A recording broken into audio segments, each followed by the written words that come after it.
देखहु परम सुहाई। फूले काश सकल वही छाई, जनु बरसा कृत प्रगट बुढ़ाई। उदित अवस्थि पंथ जल सोखा, जिन लो वही सोखई संतोषा। सरिता स्वर निर्मल जल सोहा, संत हृदय जस गत मद मोहा। रस रस सूख सरित सर पानी, ममता त्याग करहि जिन जानी। जानि सरदरित खंजन आए, पाई समय जिन सुकृत सुहाए। पंख नरेन सोह अति धरणी, नीति निपुण नृप की यति करणी। जल संकोच विकल भई दीना, अबुध कुटुंबी जिन धनहीना। जलो घन निर्मल सोह आकाशा, हरिजन इव परिहरि सब आशा। प्रभु प्रभु वृष्टि सारदी थोरी, पूय कृपाव भगति जिन मोरी। चले हरषि तज नगर नृप, तापस बनिक विकारी। जिन हरि भगति पाई श्रम, सजहि आश्रमी चार। महती अनुकंपा से कृपा से पुनः यह स्पर्शोत्तर मिला है कि जब छतरपुर की श्रद्धा भाव जनता के समक्ष प्रभु के गुणानुवाद की कुछ चर्चा की जा सके। 12 वर्ष से यह क्रम चल रहा है। मैं तो नहीं गणना करता हूँ, पर अभी हमारे श्रीनिवास जी, आदरणीय श्रीनिवास जी ने और श्री विनीत जी ने इसका स्मरण किया। मुझे स्मरण आता है कि जब पहली बार यहाँ कार्यक्रम के लिए मैं आ रहा था, तो संयोग यही है कि बम्बई के बाद ही, वहाँ के प्रवचन के बाद मैं यहाँ आता हूँ। तो वो लोगों ने पूछा कहाँ जा रहे हैं, तो मैंने कहा कि छतरपुर जा रहा हूँ। तो भी छतरपुर तो बड़ा ऐतिहासिक है, प्रसिद्ध है, लेकिन आज के लोग तो उससे उस इतिहास से बिल्कुल परिचित नहीं है, और बम्बई जैसे नगर में तो उसको जानने वाले नहीं। तो उन्होंने आश्चर्य से पूछा कि है कहाँ छतरपुर। अब वो मैंने ये कहा कि भाई खजुराहो के पास है, तो लोग खजुराहो से अधिक परिचित हैं। तो होता है किसी समय के प्रवाह की कोई धारणा। फिर मुझसे लोग पूछते थे तो कोई विशेष बहुत बड़े उद्योगपति होंगे, तभी तो आयोजन छतरपुर में होता है। तो मैंने ये कहा कि भगवान की कृपा से समृद्धि है, पर वो धन की समृद्धि से अधिक उनकी जो श्रद्धा संपत्ति है, भावना की संपत्ति है, वो मुझे आकृष्ट करती है। तो अब तो पहले वर्ष की बात थी, अब तो लोग निश्चित मान लेते हैं। इच्छा तो आप बम्बई से, क्योंकि नवरात्रि में मैं बम्बई होता हूँ, तो आप छतरपुर जा रहे होंगे। तो वो प्रत्येक व्यक्ति को जैसे निश्चय सही हो गया, तो वस्तुतः इस परिवार के प्रति जो हमारे हार्दिक स्नेह के संबंध है, भावना के संबंध है, और संबंध का सूत्र बहुत पुरातन है। तो मैं इस पूरे परिवार के प्रति उनकी श्रद्धा भावना और प्रीति जो मुझे आकृष्ट करती रहती है, और वो उनकी निरंतर जो सेवा है प्रत्येक क्षेत्र में बहुत बड़ी है। तो श्री नारायण भैया को, श्री जय भैया को, श्री प्रयाग जी, श्री अशोक जी और शिव जी, इन सभी ये पूरे परिवार के जो सदस्य हैं, उनके प्रति मेरी बहुत बहुत हार्दिक मंगल कामना, शुभाशीर्वाद। और आप सब लोगों के प्रति मैं बड़ा आभारी हूँ। कुछ ऐसा संयोग हुआ कि जब पहले दिन प्रवचन के लिए मैं यहाँ आया तो उपस्थिति बहुत साधारण थी। तो हमारे किसी निकटस्थ व्यक्ति ने कहा, लगता है अब यहाँ के लोग सुनते सुनते वो हो गए हैं, तो न हो तो अब 2-3 वर्षों के अंतराल से आया जाए। पर आप लोगों की जो उपस्थिति है, जो निरंतर आपकी श्रद्धा भावना है, उससे तो स्पष्ट ही हो गया कि ऐसी कोई बात नहीं है।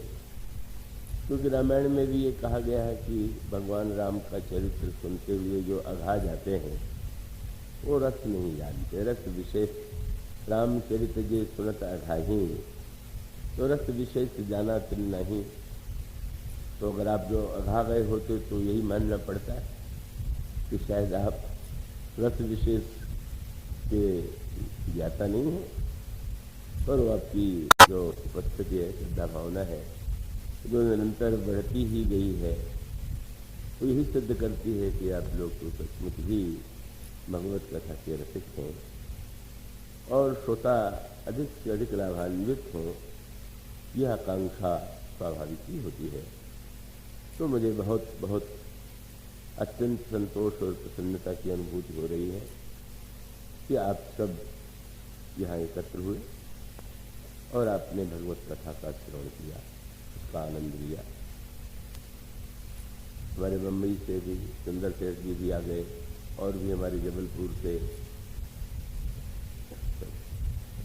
रोहित जी, मैं थोड़ा नाम भूल जाया करता हूँ, शिष्यों से पूछ लेता हूँ। तो वो तो एक ऐसे अनेक लोग हैं कि जो बाहर से भी आए और अनेक अधिकारी, सामान्य वर्ग, सभी श्रेष्ठ और मध्यम या जो भी भौतिक अर्थों में होते हैं, वो सभी आनंद लेते रहे। ये रामकथा की विशेषता है। हमारे श्रीनिवास जी ने, वो बड़े विद्वान हैं, साहित्यिक हैं। प्रथम दिन भी और आज भी उन्होंने जिस साहित्यिक भावनात्मक भाषा में मुझे धन्यवाद दिया है, उसके लिए मैं उनका आभारी हूँ। और दिलीप जी तो परिकर में ही हैं, वो कथा का संक्षेप भी नित्य समाचार पत्रों के माध्यम से दूर तक पहुँचा रहे हैं। तो उन सब के प्रति मेरी हार्दिक मंगल कामना। आप सब लोगों के प्रति, समस्त देवियों के प्रति। और ये अच्छा इसलिए बड़ा संतोष हुआ कि अन्य वर्षों में देवियों को बहुत दूर बैठा दिया जाता था, तो शायद डर ये लगता होगा कि कहीं बातचीत करके व्यवधान न करें, पर उन्होंने सिद्ध कर दिया कि ऐसा कुछ नहीं है। वो निकट आकर के पूरे रस का पान करती रही, स्वयं सुना और सुनने में सहयोगी बनी। तो इन सब के प्रति मेरी बहुत बहुत हार्दिक मंगल कामना। जो प्रसंग इस बार चुना गया और चुना भी किया गया, सच बात तो यह है कि जब तक मंच पर मैं आके बैठा था तभी प्रसंग नहीं चुना जा सका। कई प्रसंग आए लेकिन कुछ समझ में नहीं आ रहा था, तो मैं निश्चिंत ही था। जब नहीं चुना जा रहा है तो कहलाने वाला वो तो वस्तुतः प्रभु है, तो वो जो चुनेंगे, जो कहना कहलाना चाहेंगे वो करेंगे। तो संयोग था कि वो शरद पूर्णिमा की तिथि थी और अचानक उसी की ओर ध्यान चला गया और शरद ऋतु के इस वर्णन को केंद्र बनाया गया। समस्त ऋतुओं में प्रभु को 2 रूप ऋतुएं अत्यंत प्रिय हैं, वसंत और शरद। बसंत में प्रभु का प्रादुर्भाव हुआ और उसके पश्चात एक बड़ी अद्भुत सी बात है कि भगवान श्री राम का विवाह तो शरद ऋतु के पश्चात ही संपन्न हुआ। उसमें भी शरद ऋतु जुड़ी हुई है, पर वहाँ गोस्वामी जी ने एक अद्भुत काव्यमयी कल्पना की कि शरद भी था वहाँ और बसंत भी था। जब भगवान राम वाटिका में जाते हैं तो वो शरद पूर्णिमा की ही तिथि थी। ये बड़े महत्व की बात है। तो भगवान श्री राम का विवाह अगहन मास में हुआ। रामायण में संकेत है, हिमृतु अगहन मास सुहावा। और बारात जो है बहुत पहले से ही आकर के मिथिला में प्रथम बारात लगन ते आई, ताते पुर प्रमोद अधिकाई। तो शरद पूर्णिमा का पक्ष इसलिए उपयुक्त लगता है कि जिस दिन भगवान राम पुष्पवाटिका में जाते हैं का उसी दिन का भगवान श्री राम ने सायंकाल की संध्या में पूर्ण चंद्रमा को उदित देखा। तो बड़ी स्वाभाविक सी बात है कि पूर्ण चंद्रमा संध्या के समय तो पूर्णिमा हुई और बारात अगहन में आ गई, तो इससे यही उपयुक्त प्रतीत होता है कि वो शरद पूर्णिमा का ही दिन था। बड़ा अद्भुत संयोग। बहिरंग अर्थों में शरद पूर्णिमा को भगवान श्री राम और श्री सीता जी ने एक दूसरे को देखा भौतिक जगत में, लीला में, और दोनों के दिव्य अनुराग का, दिव्य स्नेह का, दिव्य प्रीति का वर्णन किया गया। पर जब प्रभु श्री लक्ष्मण के साथ वाटिका में जाते तो उन्होंने एक अद्भुत बात कही। उन्होंने ये कहा कि वाटिका में तो वसंत है। बड़ा विचित्र लगा। जब शरद है तो वाटिका में बसंत है, तो वसंत ऋतु तो इस समय नहीं हो सकती है। तो गोस्वामी जी ने बड़ी भावमयी भाषा में लिखा कि हाँ, बसंत ऋतु तो 2 ही मास के लिए सर्वत्र आती है, लेकिन बसंत ऋतु जब कभी श्री किशोरी जी के प्राकट्य के बाद मिथिला में आई तो बसंत ऋतु को यह आशा थी कि मिथिला का की जो वाटिका है, मैं जब उसमें प्रवेश करूंगी तभी तो चारों ओर वसंत के पुष्प बसंत में जैसा होता है वो खिलेंगे। पर आश्चर्य हुआ बसंत ऋतु को कि बिना उसके आए ही उस दिव्य वाटिका में इतना विलक्षण दृश्य उसे लगा कि वो स्वामी जी ने लिखा कि उसने निर्णय किया कि अब तो मैं यहीं पर रह जाऊं। वो स्वामी जी कहते हैं, भूप बाग बर देखे जाई, जहां बसंत ऋतु रही लुभाई। शरद में बसंत कैसे? बोले अब बसंत ऋतु जब रह गई है तो यहां तो 12 महीने का ही बसंत है। तो शरद और वसंत का ये जो मिलन है, ये विवाह का अद्भुत प्रसंग है। इसमें काव्य भी है, दर्शन भी है और भावना का रस का भी अद्भुत तत्व है। आप उस एक दृश्य पर विचार कीजिए का प्रभु जब श्री किशोरी जी और लक्ष्मण जी के साथ वन जा रहे थे तो किसी वृक्ष के नीचे बैठे हुए विराजमान हैं और गांव की स्त्रियों के मन में ये जिज्ञासा जागृत हुई कि हम लोग जरा किशोरी जी के पास बैठ करके उनसे बातचीत का तो सुख लें। और जिस समय ये निकट आकर के बैठी और बड़े भाव भरे शब्दों में उन्होंने ये पूछ दिया, ये कोटि मनोज लजावन हारे, सुमुख कहूं को आही तुम्हारे। देवी यह बताइए कि करोड़ करोड़ कामदेवों को लज्जित करने वाले ये आपके कौन है? उस समय जब श्री किशोरी जी ने परिचय दिया तो गोस्वामी जी ने 2 बड़ी अद्भुत उपमाएं, इसको साहित्य के आनंद के संदर्भ में भी आप देखेंगे और भावना के संदर्भ में।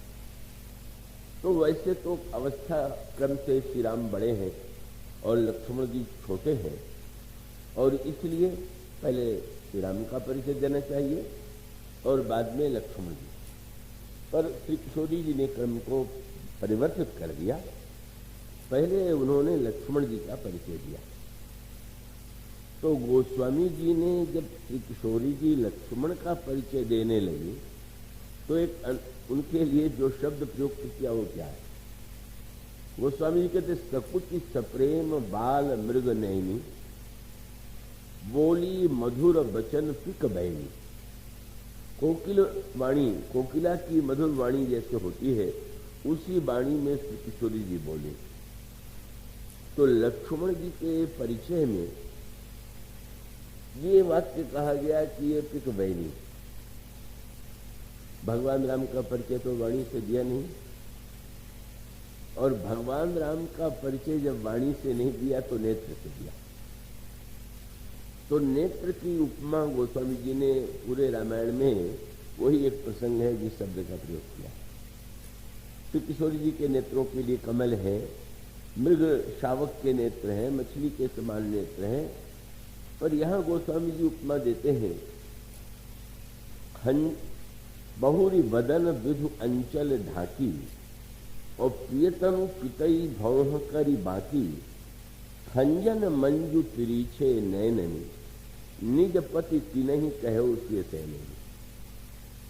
लक्ष्मण जी का परिचय देने में कोकिल बैनी, और श्री राम का परिचय देने में खंजन नैनी। ये बहुत गहरा गोस्वामी जी का संकेत। क्यों? जब भगवान राम सीता जी और लक्ष्मण जी को देखते हैं तो गोस्वामी जी ने लक्ष्मण जी की तुलना वसंत से की। उन्होंने कहा कि जनु मधु मदन मध्य रति रसई। तो लक्ष्मण यदि मूर्तिमान वसंत है तो कोयल से बढ़कर के बसंत का परिचय कौन दे सकता है?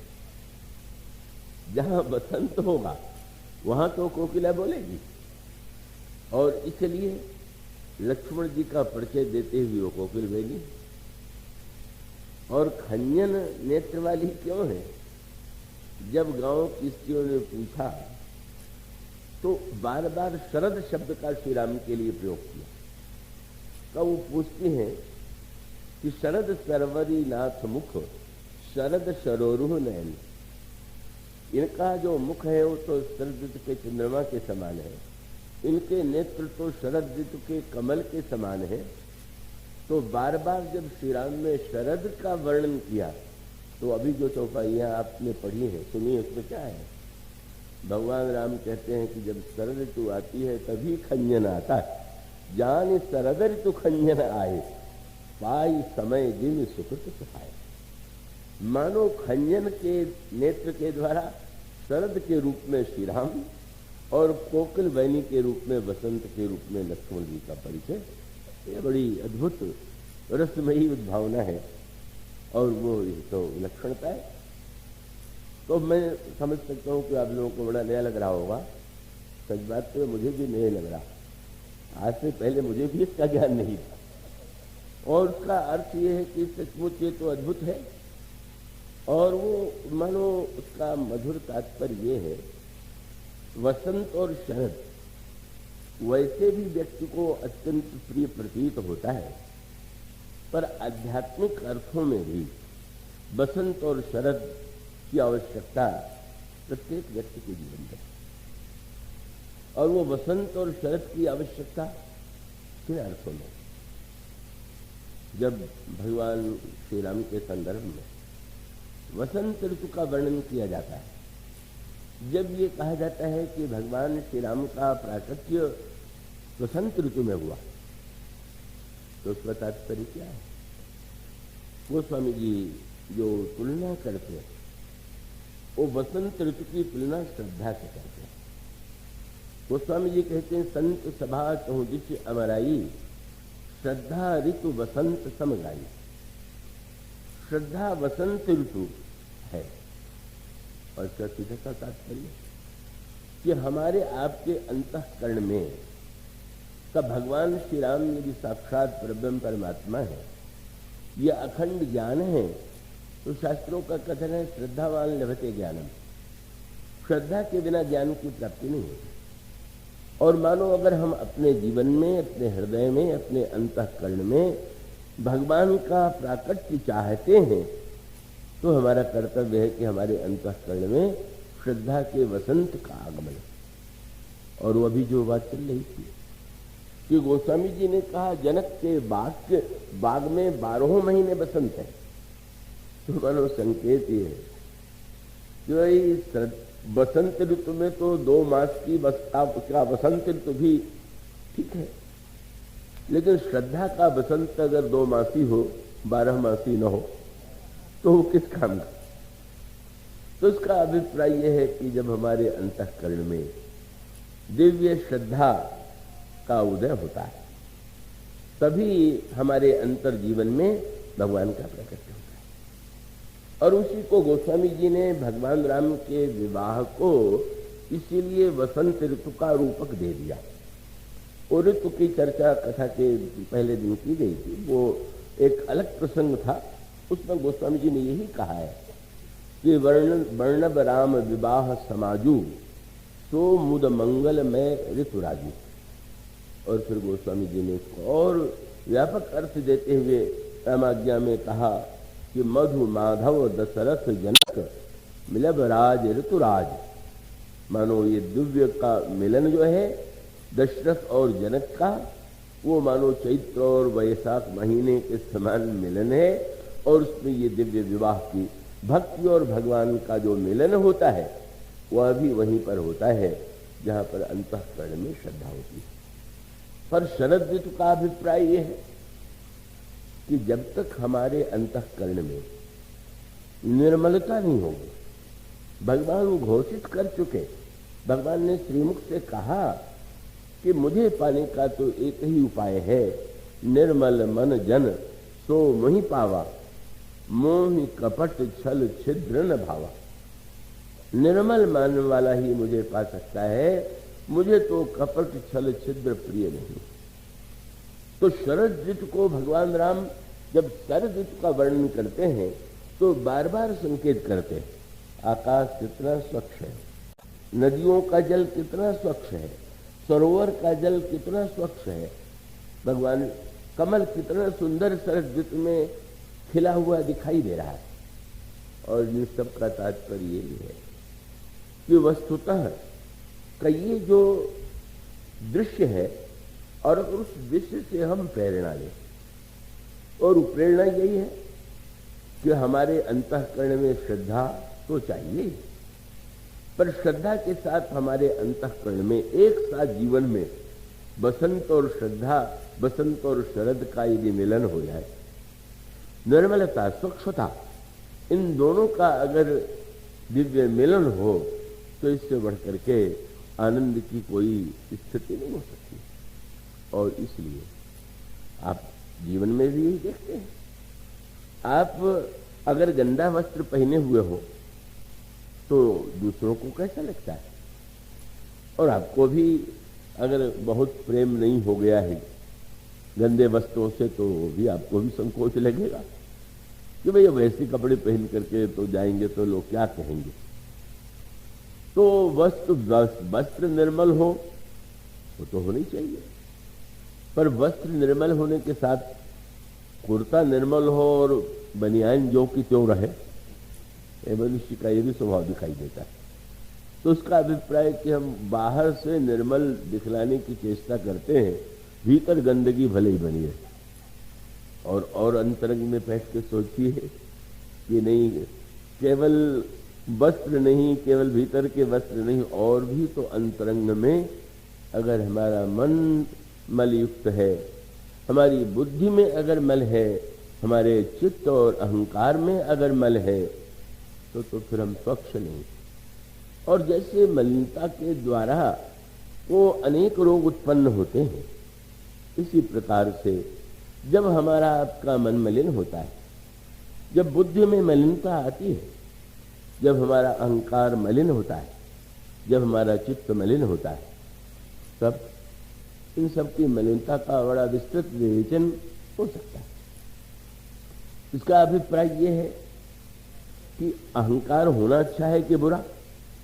मन बुद्धि के संदर्भ में पिछले दिनों चर्चा की जा चुकी है। अहंकार तो जीव का धर्म है। जीव की जो व्याख्या की गई वो यही कह करके की गई कि हर्ष विषाद ज्ञान अज्ञाना जीव धर्म अहिमित अभिमान, ये जो हर्ष है, विषाद है, ज्ञान है और अज्ञान है और अभिमान जो है, ये तो जीव का धर्म है। और इसका अर्थ क्या हुआ? मलिनता का अर्थ क्या हुआ? अगर ये जीव का धर्म है तो मलिनता का अभिप्राय क्या?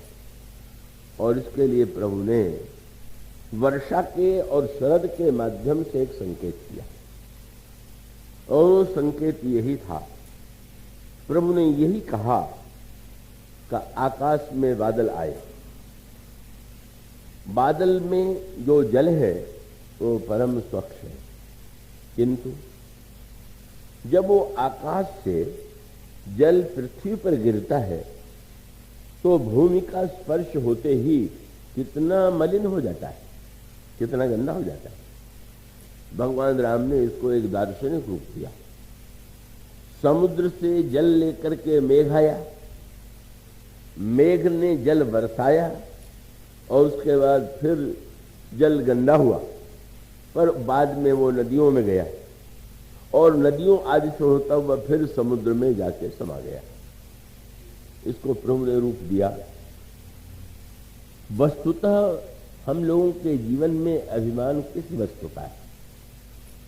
हम किसी न किसी प्रकार से या तो धन का अभिमान या पद का अभिमान या बुद्धि का अभिमान, और इन अभिमानों के माध्यम से हम अपने आप को, अभिमान को मलिन बना लेते हैं। मानो उसको अगर साहित्यिक अर्थों में देखें तो समुद्र में रहने वाले जल बिंदुओं को ये लगा कि हमारा तो कोई परिचय ही नहीं है, जो देखो वो कहता है समुद्र समुद्र समुद्र। और तब उन्होंने कहा कि राम कहाँ नीचे पड़े हैं, ऊपर उठेंगे। और तब सूर्य के माध्यम से, ये मानो जीव का कर्म है, और उसके माध्यम से बादल बन करके जल बिंदु जो है आकाश में चले गए, और लगने लगा कि हम कितने ऊपर उठ गए, समुद्र तो नीचे है। लेकिन वहां जाने पर जब इधर उधर चक्कर काटना पड़ा, तो चारों ओर से बादलों का, वायु का झोंका आया, तो लगा कि अब वो हमारी स्थिति नहीं रह गई, हमें तो इस विशाल आकाश में जहां तहां चक्कर ही काटते रहना। और उसके बाद जब वो नीचे गिरा, मानो भगवान का संकेत है, ब्रह्म है समुद्र, और जल के जो बिंदु है वह मानो है जीव, और समुद्र में जल है तो समुद्र के समान ही। लेकिन जीव मानो अपने एक वासना के कर्म के अभिमान से वो जीव के रूप में अपना परिचय दे रहा। जल स्वच्छ है, लेकिन भगवान राम ने कहा लक्ष्मण देखो, आकाश में कितना जल स्वच्छ था और भूमि पर गिरते ही कितना मलिन दिखाई देने लगा। लक्ष्मण जी ने पूछा प्रभु का तात्पर्य, प्रभु उसका संकेत क्या है? प्रभु ने यही कहा कि इसका अर्थ ये है कि भूमि परत भा ढाबर पानी और जिम जीव ही माया लपटानी। तो जैसे जीव जो है भूमि के रूप में माया में पड़ गया हो और वो मलिन हो गया हो, तो मानो यह जो मलिनता है, ईश्वर अंश जीव अविनाशी चेतन अमल सहज सुख राशि। ईश्वर, जीव तो ईश्वर का अंश है, और जैसे ईश्वर निर्मल है उसी प्रकार से जीव निर्मल है। पर वह निर्मल जीव अपने आप को सीमाओं में बांध करके अपने आप को मलिन बना रहा है, और माया, जीव ही माया लपटानी माने, उसका सूत्र भी मिलेगा। प्रभु से लक्ष्मण जी ने पूछा कि प्रभु माया माया लोग कहते माया क्या है? और प्रभु ने कहा मैं और मोर तोर पे माया। अभिमान को हम लोगों में सीमाओं में बांध दिया, और उस एक अभिमान का दूसरे अभिमान से उन दोनों की टकराहट हो रही। प्रत्येक व्यक्ति का मैं दूसरे के मैं से टकरा रहा। सारा संघर्ष किस बात का है?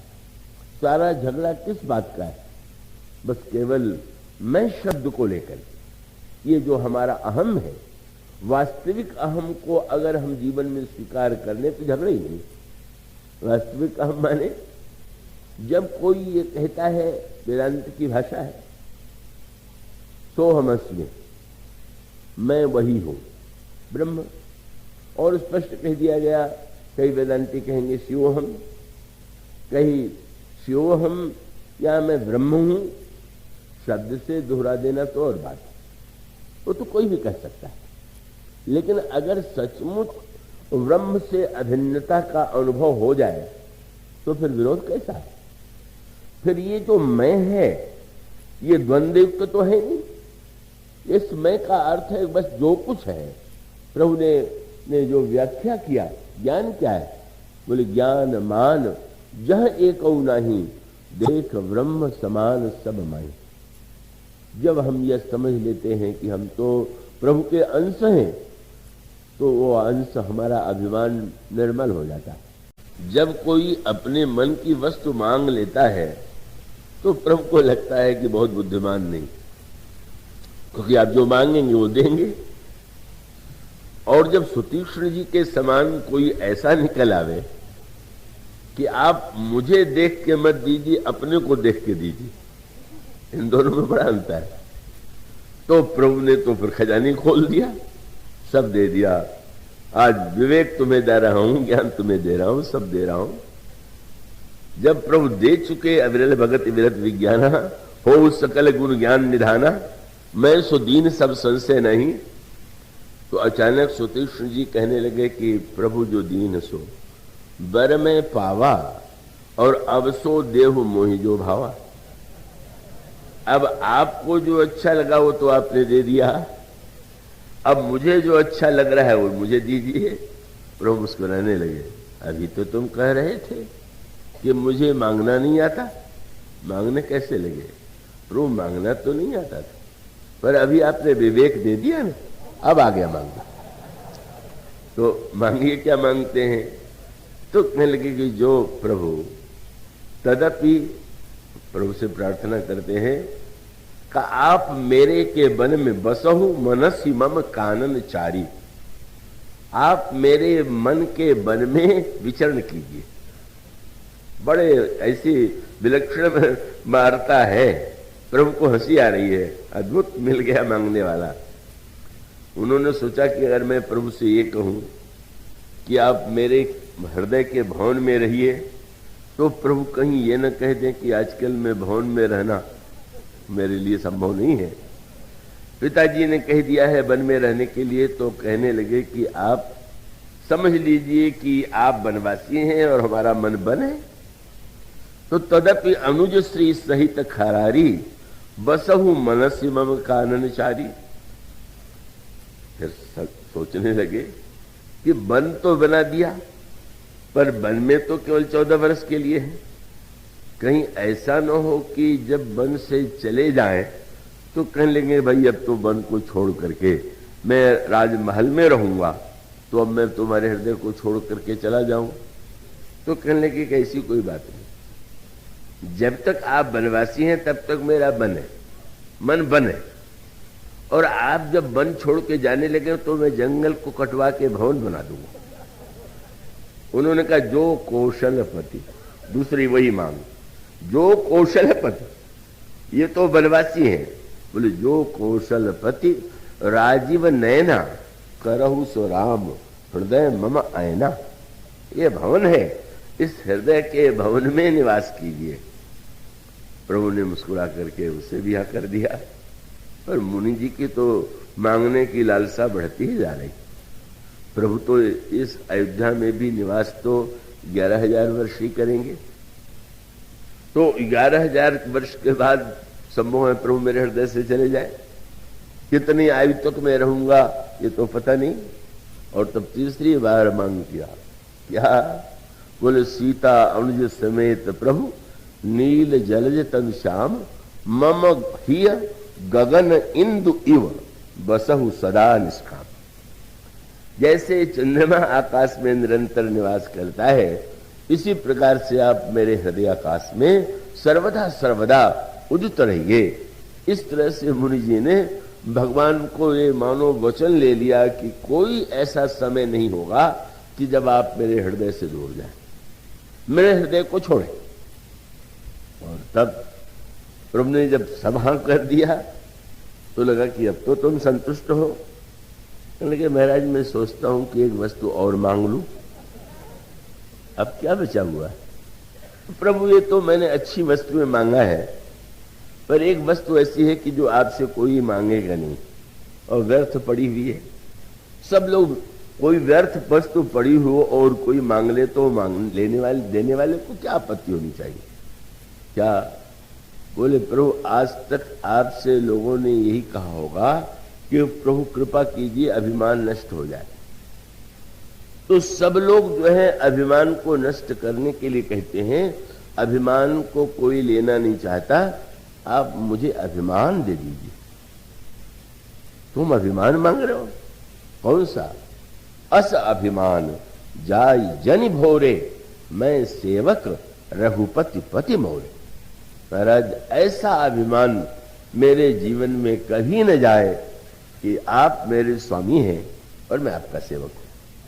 तो इसका अभिप्राय है कि अभिमान अगर या तो भगवान के नाते का अभिमान हो या जीव ईश्वर के अंश के रूप में, जब ये वृत्ति आ जाती है तो हमारा अभिमान निर्मल हो जाता है।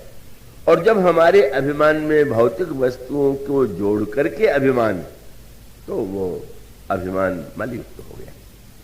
और जो चित्त है वो बात तो जरा बहुत, मैं उतना गंभीर आज नहीं लेना चाहूंगा। वो तो एक और सी अद्भुत सी बात है। माने चित्त की निर्मलता तो सबसे अंत में होती है, और ये चित्त की निर्मलता की जब स्थिति आ जाती है तब वो समाधि की स्थिति होती है। और उसको दृष्टांत के रूप में थोड़ा सा मैं 2-4 वाक्यों में आपके सामने स्पष्ट करने की चेष्टा करूं कि जब मल के निवारण की बात आई तो काकभूषुंडी जी ने बड़ी सुंदर बात की। उन्होंने कहा कि जितने साधन बताए जाते हैं उसका उद्देश्य व्यक्ति के मन को निर्मल बनाना ही तो है। आप तीर्थ यात्रा करते हैं क्यों? दान देते हैं क्यों? पूजा करते हैं क्यों? व्रत करते हैं क्यों? कई सब का सब जो है मनुष्य का मन शुद्ध हो, इसीलिए शास्त्रों ने अनेक उपाय बताए हुए। तीर्थाटन साधन समुनाई, योग विराग ज्ञान निपुणाई, ये सब साधन हैं। किंतु 2-3 बातें बड़े महत्व की हैं। जल से स्वच्छता तो प्राप्त होती है, पर प्रश्न तो यह है कि जल स्वच्छ भी है कि नहीं। अगर जल ही स्वच्छ नहीं है तो काकभूषुंडी जी कहते हैं कि छूटे ही मल की मलही के धोए और घृत की पाव को बारी बिलोए। आप रामायण में बड़ी मीठी बात कही गई, विचार मथानी, और उसका अर्थ है कि कोई भी काम कीजिए तो जैसे मथानी से जब आप मंथन करते हैं तभी दही से मक्खन निकलता है, इसी प्रकार से मुझता मत है विचार मथानी। पर अगर विचार मथानी है तो लगता है कि रावण भी बड़ा विचारक है। रावण हृदय विचारा। और इतना ही नहीं, जब भगवान शंकर की बात न समझ आने के बाद सती जी चली तो सती जी से शंकर जी ने कह दिया क्या? बोले जैसे मिटे मोह भ्रम विवेक विचारी, विचार करके तब करना। और सती जी ने पुनि पुनि हृदय विचार करी। तो विचार तो सती जी भी करती, विचार तो रावण भी करता है, किंतु उनका विचार कल्याणकारी क्यों नहीं हुआ? और उसका उत्तर यह है कि भाई मथानी के द्वारा मक्खन निकलेगा अगर दही में मथानी चलावे और पानी भर के घड़े में रख लें और दिन भर मथते ही रहें। यही बात काकभूषुंडी जी ने कही कि छूटे ही मल की मलही के धोए और घृत की पाव को बारी बिलोए। आप पानी को, आपके अंतःकरण में पहले दही का निर्माण नहीं हुआ और लगे मैं तो विचार कर रहा हूं, मैं तो सोच, बहुत से लोग विचार बहुत करते हैं, तो ब्राह्मण की तरह विचार करना वो तो और सती जी के तरह विचार करना, उसकी भी कोई सार्थकता नहीं। तो मानो संकेत यह है कि अब हमारी समस्या ये कि काकभूषुंड जी कहते हैं कि इन साधनों में अगर निर्मलता हो तो उन साधनों के द्वारा हम पवित्र हो जाएंगे। लेकिन मुख्य समस्या यही कि निर्मलता तो नहीं रह जाती। आप तीर्थ यात्रा में जाते हैं, वहां ऐसा व्यवहार आपको देखने को मिलता है, वहां ऐसा वातावरण दिखता है कि वहां जाकर के मन में अनेक प्रकार की ऐसी बातें उत्पन्न हो जाती हैं। ऐसा लगने लगता है कि कहाँ इस तीर्थ का इतना नाम सुना था, इतनी महिमा सुनी थी, इतना लूट खटोस है, ये क्या है। कभी हम चिढ़ते हैं, कभी क्रोध करते हैं।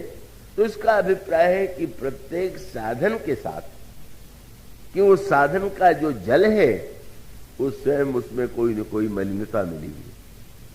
आप व्रत करते हैं, व्रत भी अंतःकरण को शुद्ध करने के लिए किया जाता है कि जिससे हमारा संयम जीवा पर या स्वाद पर हम विजय प्राप्त करें, यही तो उसका उद्देश्य है। लेकिन अब व्रत के ही दिन योजना बनने लगे कि आज क्या क्या फलाहार कितना स्वादिष्ट बने, तो आपका व्रत क्या हुआ? उससे तो अच्छा आपका भोजन ही था। और मान लीजिए एक दिन आप व्रत रह करके बड़े गर्व से, एक सज्जन ने दूसरे सज्जन से पूछा, आप आज व्रत नहीं, आज तो एकादशी है। मैं तो एकादशी का व्रत रहता हूं। मानो एकादशी का व्रत रह करके इतना अभिमान बढ़ गया कि शायद मैं दूसरों से बहुत ऊंचा हूं। और उसका अर्थ क्या हुआ कि प्रत्येक अभिमान पुण्य के साथ अथवा एक दिन संयम किया, मान लीजिए व्रत भी रह गए तो कल क्या पारण करेंगे, इसकी योजना बनने लगी।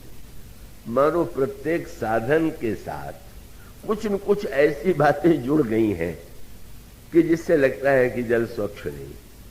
जल है पर जल में स्वच्छता नहीं है। कहीं पर दान में है तो अभिमान है, या पुण्य में है अभिमान है। अभिमान तो सारे सत्कर्मों के साथ जुड़े हुआ है।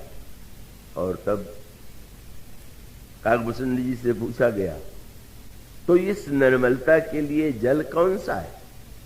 और तब उन्होंने जो जल बताया वही जल ऐसा है कि जिसके द्वारा पूरा अंतःकरण सबका निर्मल हो सकता है। और वो जल कौन सा है? उन्होंने घोषणा किया, प्रेम भगति जल बिनु रहुराई, अभियंतर मल कबहु न जाए। जब तक हमारे अंतःकरण में प्रेमा भक्ति का उदय नहीं हो जाता है, तब तक अभ्यंतर मल कभी विनष्ट नहीं हुआ।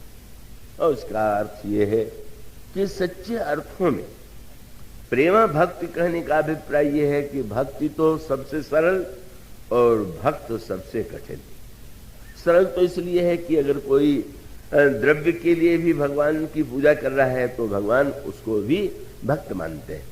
वो कहते हैं कि मेरे 4 प्रकार के भक्त हैं। जो धन के लिए मुझे पुकारते हैं वो भी मेरे अर्थार्थी भक्त हैं।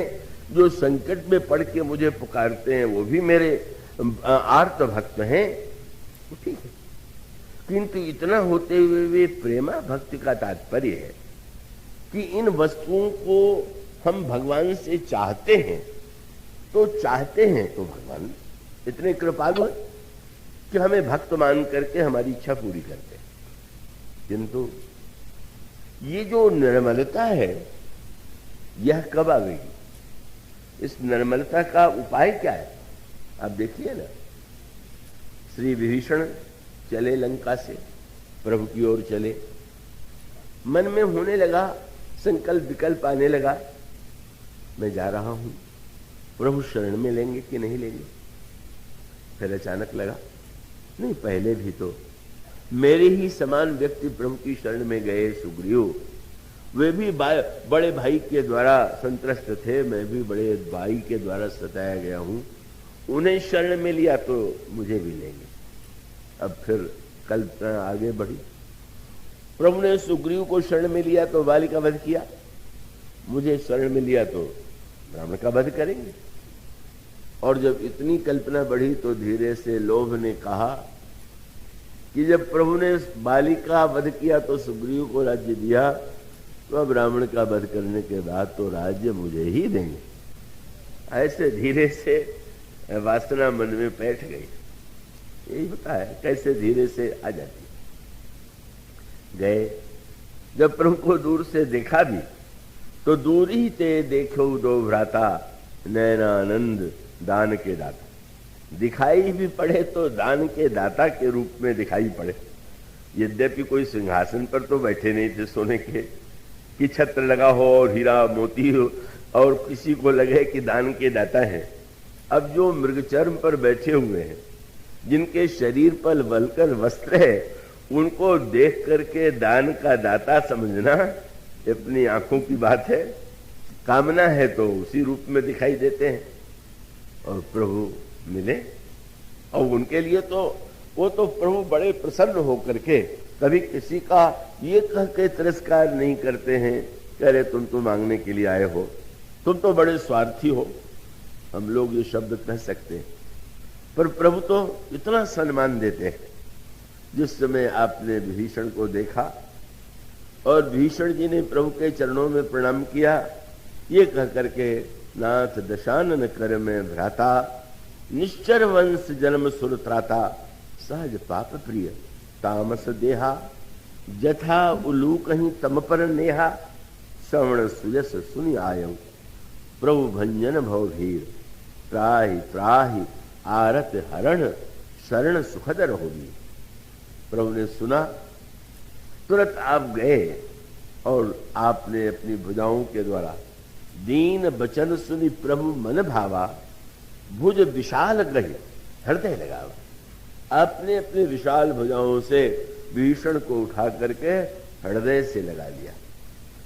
और हृदय से लगाने के बाद प्रभु ने सुग्रीव की ओर भी देखा। मित्र सुग्रीव, तुमने जैसा कहा था वही मैं कर रहा हूं। भगवान राम जब सुग्रीव आए थे तो सुग्रीव ने यही कहा था कि महाराज ये रावण का छोटा भाई है, इस पर विश्वास नहीं करना चाहिए, और मेरी सम्मति तो यही है कि राखी अबाधे मोहिनी स्वभावा, इसको बंदी बना करके रख लीजिए। प्रभु ने कहा कि मित्र सुग्रीव, तुमने तो ये कहा नहीं कि इसको मार डालिए, तुमने यही तो कहा था कि बांध के रख लीजिए।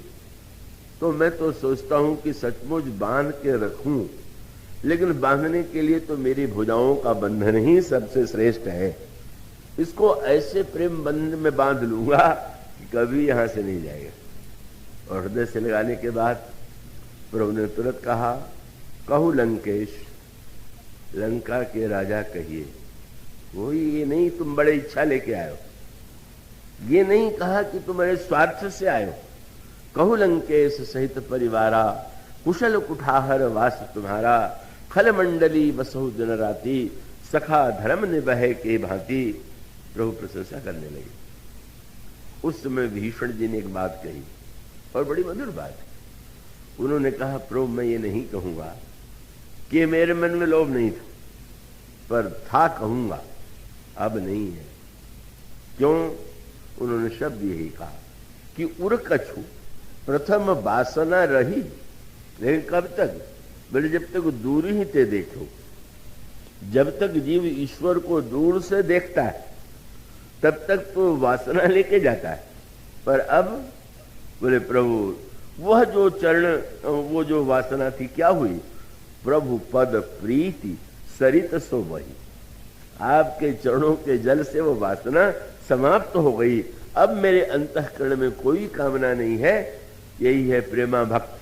कामना के बाद जब भगवान के प्रति ऐसी भावना का उदय हो जाए तो उन्होंने ये कहा कि प्रभु आपने कुशल पूछ दिया तो मैं तो यही कहूंगा कि अब, तब नहीं अब। कुशल प्रश्न तो शिष्टाचार है। आप एक दूसरे से मिलते हैं तो पूछते हैं कुशल से तो है। कबीरदास जी से किसी ने पूछ दिया तो बिगड़ खड़े हुए, बड़े अक्खड़ स्वभाव के थे। ये प्रश्न सुनते सुनते मैं ऊब गया हूं। जो मिलता है यही पूछता है, कुशल कुशल। क्या हुआ महाराज, कोई दुर्घटना हो गई क्या? उनका दुर्घटना हो नहीं गई, वो तो निरंतर है ही है। क्या? कुशल कुशल ही के करत, जग में बचा न कोय, क्यों? बोले माया मुई न मन मुआ तो कुशल कहाँ से हो। जब मैं मेरापन बचा हुआ है, मन बना हुआ है, तो काहे का कुशल होगा। विष्णु जी ने भी कहा कि प्रभु आपने पूछा, कहु लंकेश सहित परिवारा कुशल कुठाहर।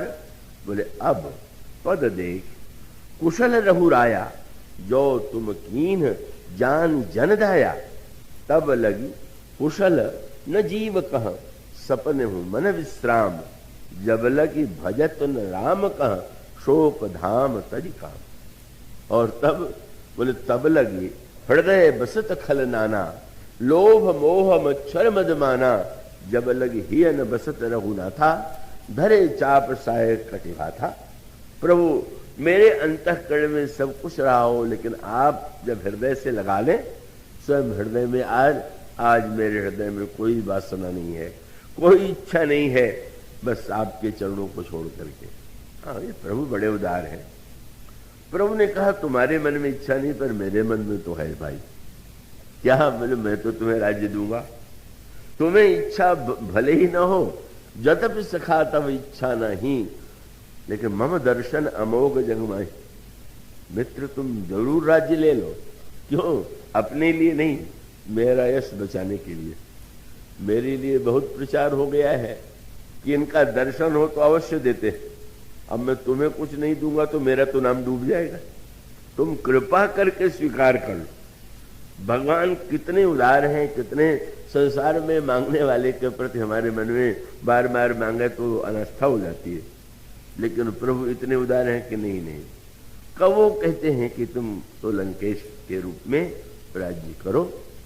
मानो संकेत यह है कि हमारे अंतःकरण के जो दोष हैं उनका निराकरण करने के लिए अगर हमारे हृदय में प्रेमा भक्ति का उदय हो जाए, भक्ति के द्वारा हम उस दिशा में बढ़ें और अंत में हमारी भक्ति केवल भौतिक कामनाओं से प्रेरित न होकर के जब वो प्रेम भक्ति का रूप ग्रहण कर लेती है, तो हमारे अंतर मन में कहीं मल रह ही नहीं जाता है, दोष रह ही नहीं जाता है। और इसलिए चित्त की बात केवल इतना ही कहूंगा कि भाई आप साबुन के द्वारा कपड़ा धोइए, लेकिन साबुन के द्वारा मल निकल जाने के बाद भी आपको ये काम करना पड़ता है। क्या? साबुन से मैल निकल गई, किंतु जल के द्वारा साबुन को भी धो डालिए। बड़े महत्व की बात हो गई। आपने साबुन लगाया, कपड़े का मल दूर हो गया, तो क्या आप कपड़े को ऐसे टांग देंगे क्या कि सूख जाए हम पहन लें? साबुन लगा कपड़ा पहने तो बड़ा कष्ट हो। पहले साबुन से मल को धोइए और बाद में साबुन को की स्वच्छता को भी का आप शुद्ध जल से धो दीजिए। और इसका अभिप्राय यह है कि पहले हम जिन साधनों के द्वारा अपने को स्वच्छ बनाते हैं, उसके बाद भी हम कहीं बड़े सत्संगी हैं, बड़े भक्त हैं, ये वृत्ति भी शेष न रह जाए, तब कहीं जाकर के समग्र निर्मलता का उदय होता है। ये निर्मलता प्रभु को अत्यंत प्रिय है और वो निर्मलता स्वयं हम जीवन में लाने की चेष्टा करें, संत सदगुरु के माध्यम से पाने की चेष्टा करें। और सबसे बड़ी बात तो ये है कि भगवान ने निर्मल मन जन सो मोहि पावा। तो मानो गोस्वामी जी ने बड़ी मीठी बात कही, कोई बच्चा गंदे कपड़े में पिता की गोद में जाए तो पिता को संकोच लगता है, क्या होगा, कैसा ये बच्चा गंदे कपड़े में आ गया। और तब बच्चा तो कहाँ जाएगा? माँ के पास जाएगा। और माँ और बेटे का संबंध ऐसा है कि बच्चे को गंदा देख करके कोई बच्चे को दोष नहीं देता, यही कहता है इसकी माँ बड़ी गंदी। और तब गोस्वामी जी ने किशोरी जी के चरणों को पकड़ लिया।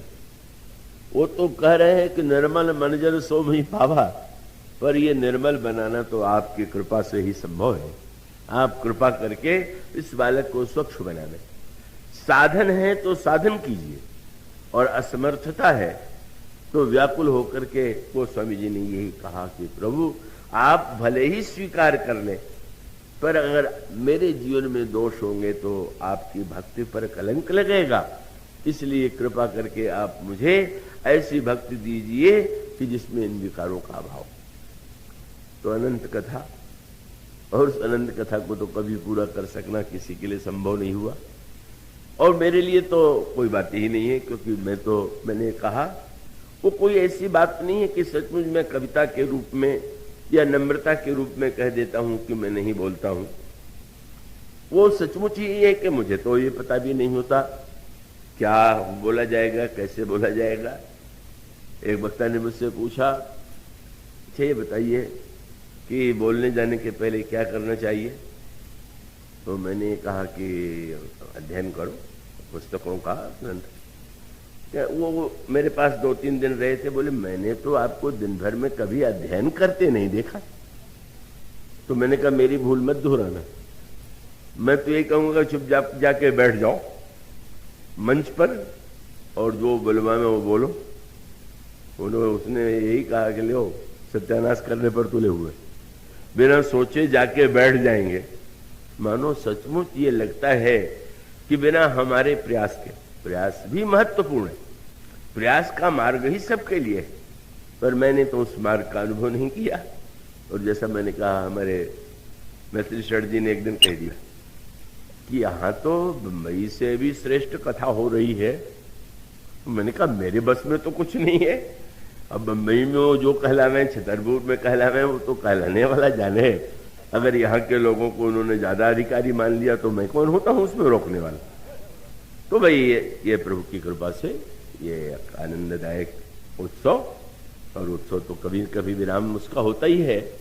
तो आज मैं इस प्रसंग में आप सब लोगों के प्रति मंगल कामना करता हुआ, आशीर्वाद देता हुआ, और नाना भैया, जय भैया और समस्त जो बंधु हैं वो सबको मैं आशीर्वाद, पूरे परिवार को इन शब्दों के साथ, जा सुनाम भव भेषज हरण घोर त्रयशूल, सो कृपालु मोहितो पर रहु सदा अनुकूल, सियावर रामचंद्र।